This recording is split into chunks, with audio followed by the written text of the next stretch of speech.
গাজায় যুক্তরাষ্ট্র সমর্থিত একটি যুদ্ধবিরতি প্রস্তাবে সাড়া দিয়েছে ফিলিস্তিনের স্বাধীনতাকামী গোষ্ঠী হামাস।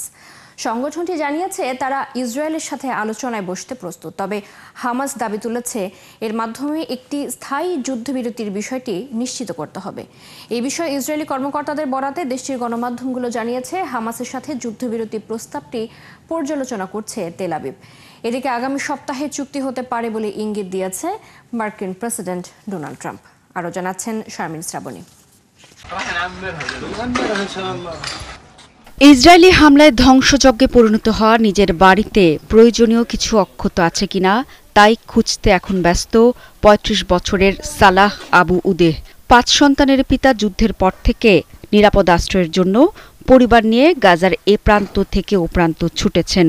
ছুটতে ছুটতে এখন ক্লান্ত সালাহ আশা করছেন শীঘ্রই যুদ্ধবিধ্বস্ত গাজায় শান্তি ফিরে আসবে। আমরা আর সহ্য করতে পারছি না। গাজার মানুষের সাথে যা হয়েছে তা যদি অন্য কোনো দেশের সাথে হতো তাহলে তারা অনেক আগেই সাদা পতাকা উত্তোলন করত। আল্লাহর ইচ্ছায় ফিলিস্তিনি দলগুলি যেন যুদ্ধবিরতির প্রস্তাবে রাজি হয়, মানুষজন একটু নিঃশ্বাস নেওয়ার সুযোগ পাবে।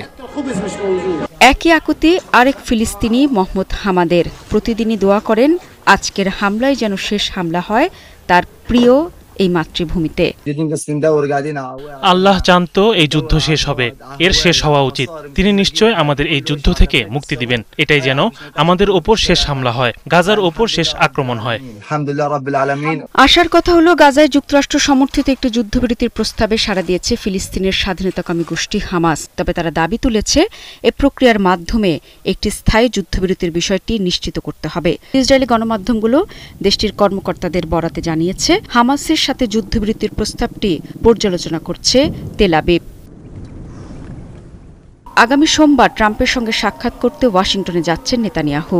হামাস ও ইসরায়েলের মধ্যে যুদ্ধবিরতির ইঙ্গিত দিয়েছেন মার্কিন প্রেসিডেন্ট ডোনাল্ড ট্রাম্পও। আগামী সপ্তাহে গাজার বিষয়ে চুক্তি হতে পারে। আমি খুবই আশাবাদী। আমি আসার পর সেখানে অবস্থা খারাপ দেখে বিভিন্ন পদক্ষেপ নিয়েছি, অনেকের মুক্তির ব্যবস্থা করেছি। পরিস্থিতি আমরা সামলে ফেলব।